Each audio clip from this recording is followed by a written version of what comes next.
سلام. امروز میخوام یه روغن موتور با کیفیت از شرکت بهرام بهتون معرفی کنم.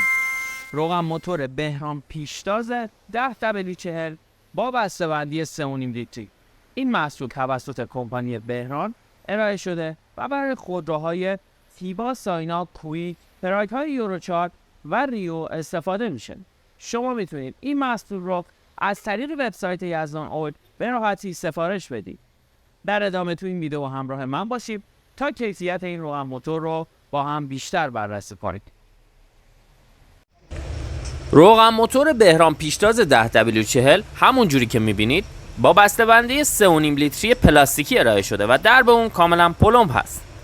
این روغن موتور با درجه گرانروی 10W40 و API SJ ارائه شده و برای خودروهایی که زودتر گفتم شما میتونید از این محصول استفاده کنید. کیفیت روغن موتور هم همون جوری که توی تصویر میبینید کاملا شفاف و بسیار با کیفیته و تونسته رضایت اغلب مشتریان ما رو جلب کنه.